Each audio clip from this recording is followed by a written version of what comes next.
आपने देखा होगा कि एक तिवारी जी मेरे साथ रहते हैं, तो मैंने उनको आदेश दे दिया कि तुम घर पर रह करके भजन करो।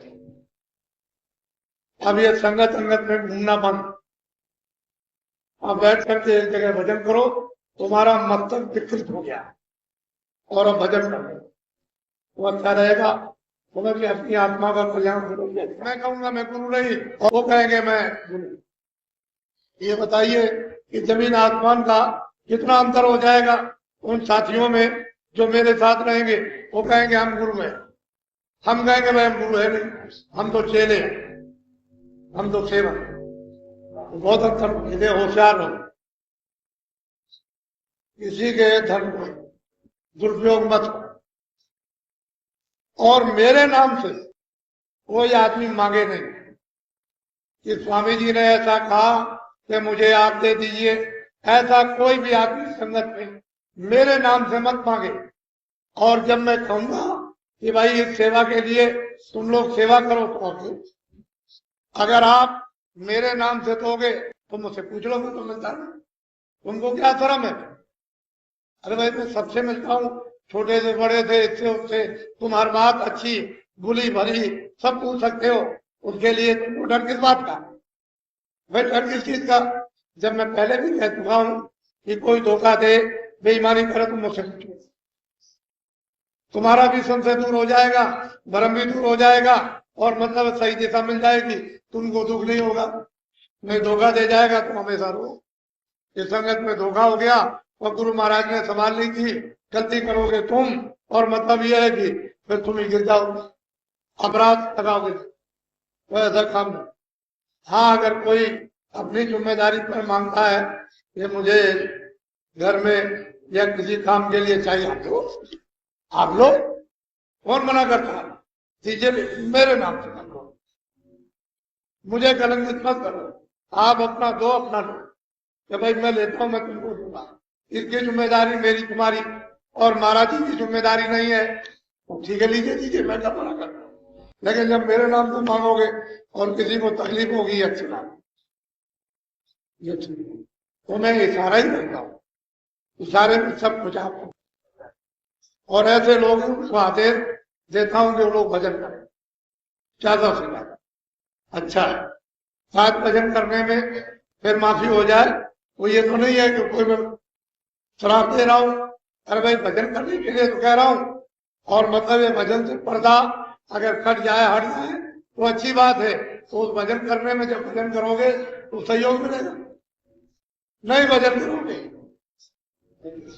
संसारियों से भी ज्यादा नीचे चले गए, और फिर माफी नहीं होगी। और ऐसी जगह डालकर वहां फेरे जाओगे कि वहां चिल्लाओगे, कोई बचाने वाला नहीं। ऐसा काम आओ चाहिए। मेरे सब है, जब मैं आपको सब अपना मानता हूँ, आप मुझे कहते हो मेरे, तो मैं तो स्वीकार करता हूँ कि आप मेरे नहीं, आप मेरे। अरे भाई स्त्री और पति यही तो कहता है कि तुम मेरी हो, मैं तुम्हारा हूं। महात्मा और क्या कहते हैं? भाई मैं तो तुम्हारा हूँ, तुम मेरे हो, मैं तुम्हारी सेवा करूं, मैं तुमको देखू, तुम हमको देखो। सीधी बात, मोटी सी। अरे भाई वो तुमको देख रहे, उनको तुम देखो। अरत परत से, यानी मतलब लक्ष्य में और भाई अगम की सूझ, तुम एक दूसरे को देखोगे, इसी में एकदम से उत्पन्न हो जाएगी। और फिर मतलब कुछ का कुछ उसकी तरफ देखोगे, तुम्हारी तरफ काम है। इन सत्संगों के वचनों को बहुत अच्छी समझ। आपने देखा होगा कि एक तिवारी जी मेरे साथ रहते हैं, तो मैंने उनको आदेश दे दिया कि तुम घर पर रह करके भजन करो। अब ये संगत संगत में घूमना बंद, अब बैठ करके एक जगह भजन करो। तुम्हारा मस्तक विकृत हो गया और अब भजन करो तो अच्छा रहेगा। बोला कि अपनी आत्मा का कल्याण करोगे। और आपको कुछ करने की, मैं आपकी तरफ देखूं, मेरी तरफ देख, मेरे साथ 10 आदमी रहेंगे, 20 आदमी रहेंगे, तो मेरा काम दो जानते नहीं। मैं तो आपका सेवक हूं। जब मैं आपका सेवक हूं और मैं सबसे छोटा हूं, वो कहेंगे नहीं मैं सबसे बड़ा हूं। मैं कहूंगा मैं गुरु नहीं, वो कहेंगे मैं गुरु।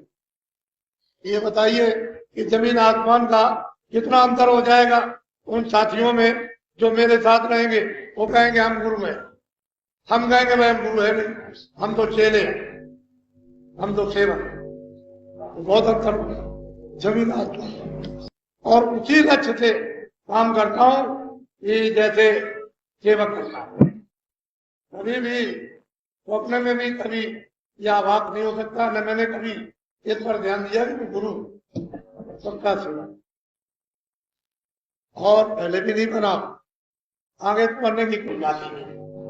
तो आप कभी गुरु मत बनना, ये रगड़ देगा, ऐसा पटकेगा, चित हो जाओगे, वो भी आएगा।